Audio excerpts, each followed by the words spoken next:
네, 안녕하세요. 음, 사김의 교회 제7남 다락방 오쌍용 성도입니다. 이렇게 간증할 수 있도록 허락해 주신 하나님께 감사드립니다. 시작하겠습니다. 저는 기차도 버스도 다니지 않는 두메 산골 농촌 마을에서 가난한 농부의 쌍둥이 아들로 태어났습니다. 당시 30여 가구 되는 마을 주민들은 모두가 불교나 무속인 신앙을 믿는 사람들이었고, 당연히 교회는 구경할 수도 없었고, 저희 가족도 대대로 불교를 신봉하는 독실한 불교 집안이었습니다. 농촌의 가난하고 어려운 형편으로 죽겠다는 부모님의 탄성과 원성을 매일매일 듣고 자라면서 소심하고 우울한 청소년기를 보냈습니다. 저는 중학교 3학년까지 아버지 농사일을 거들었는데, 가난하고 어려운 환경 속에서 흙수저로 태어난 자신의 운명을 한탄했고, TV에 나오는 도시 사람들처럼 여유롭고 부유하게 살고 싶었고, 또 세상적으로 꼭 성공하고 싶었습니다.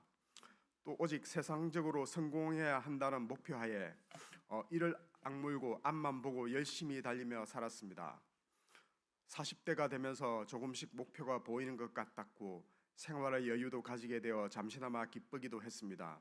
하지만 그 기쁨도 오래가지 않았고, 제 마음속에는 알 수 없는 결핍과 끊임없는 공허함과 허무감이 찾아왔습니다.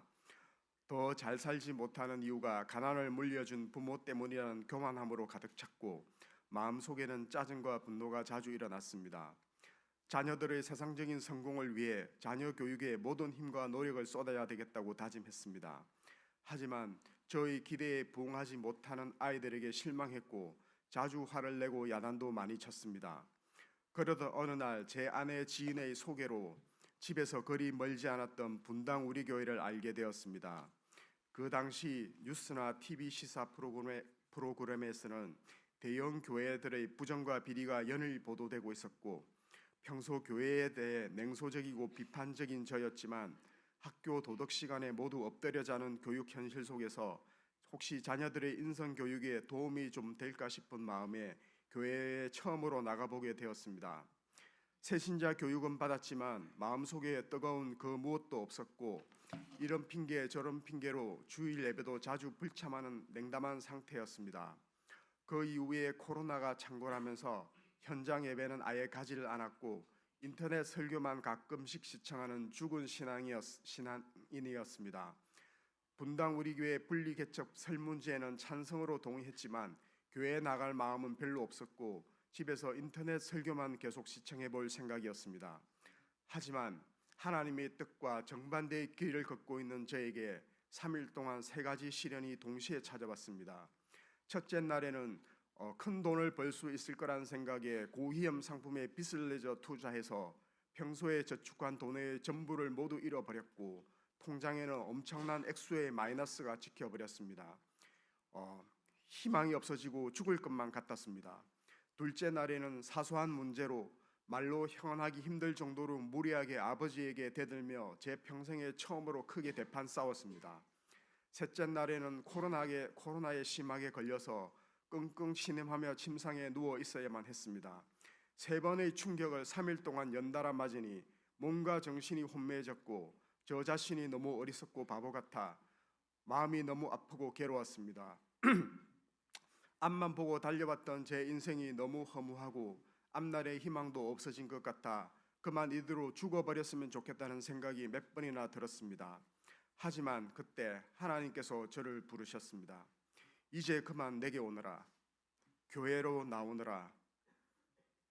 내게 나와야 넌 살 수 있단다 라는 마음을 저에게 주셨고, 우리 사김의 교회에 처음으로 나오게 되었습니다. 상처뿐인 몸과 마음을 그대로 가지고 온 저에게 유병희 목사님 설교는 하나님께서 바로 저를 위해 미리 준비하신 사랑과 위로의 말씀이었습니다. 세상적 가치를 쫓으며 살아왔던 제 모습이 처음으로 부끄럽기 시작했습니다. 제가 붙들 수 있는 존재는 오직 하나님밖에 없다는 생각이 들었고, 위선적이고 교만한 저의 마음에 회개라는 단어가 처음으로 들어왔습니다. 완고하고 강팍했던 저의 생각도 조금씩 부드러워지기 시작했고, 하나님께서는 저희 마음의 상처를 하나씩 어루만져 주셨고 또 치유해 주셨습니다. 교회 가기 싫어했던 아이들도 점점 교회를 잘 다니기 시작했습니다. 평생에 성경을 한 번도 제대로 읽어본 적이 없던 제가 출퇴근 시간에 차에서 즐겨 듣던 뉴스와 음악 대신 성경을 듣기 시작했습니다. 요한복음을 들을 때는 예수님의 한마디 한마디가 저의 마음에 비수와 같이 날아들어 꽂히고 찔러서 깜짝깜짝 놀라는 일이 자주 일어났습니다. 주님이 십자가에 달리는 순간에는 저도 모르게 눈물이 흘러내렸습니다. 저에게 도저히 일어날 수 없는 일들이 하나씩 일어나기 시작했습니다. 목석과 같은 메마른 저의 마음에 성경 말씀으로 기쁨이 생기기 시작했고, 말씀을 묵상하고 메모하면서 소중하게 정리하는 습관이 생기기 시작하였습니다. 화를 내는 일도 점점 없어졌고 찬송을 들으면 눈물도 자주 났습니다. 그러다 어느 날 같은 초신자인 아내가 시부모님을 교회에 다니게 해달라고 기도 중에 있는 것을 알게 되었습니다. 저는 너무 웃기기도 하고 하도 기가 막혀 이렇게 말했습니다. 우리 부모님은 누구보다 내가 잘 안다. 아버지 어머니는 50년 된 불교 신자이다. 하늘이 무너지고 땅이 갈라져도 설령 지구가 멸망한다 해도 교회는 절대 가실 분이 아닌데 뭐 하려고 쓸데없이 힘을 빼고 시간을 낭비하느냐. 기도도 좀 사람도 봐가면서 상황도 파악해가면서 하라고 하고 핀잔도 주고 나물었습니다.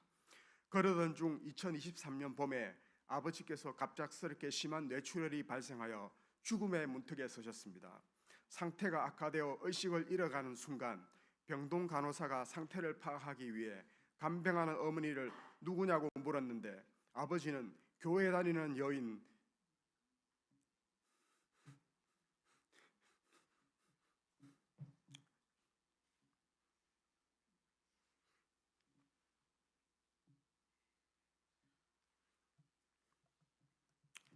교회 다니는